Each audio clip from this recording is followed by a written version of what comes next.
قیام پر بات کر رہے تھے اور آج بھی ہم قیام پر ایک مسئلہ بیان کریں گے۔ بہار شریعت جلد نمبر 1 حصہ سوم صفحہ نمبر 511 پر یہ مسئلہ موجود ہے۔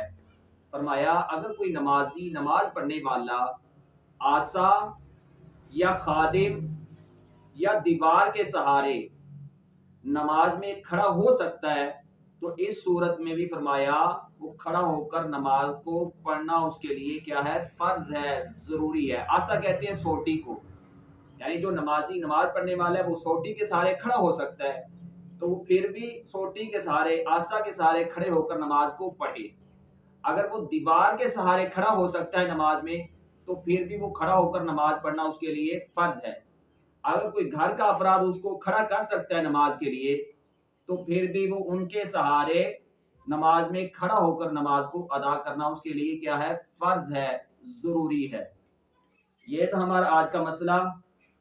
آپ ویڈیو کو لائک بھی کریں، شیئر بھی کریں تاکہ دوسرے لوگوں تک نیکی کا پیغام پہنچ سکے۔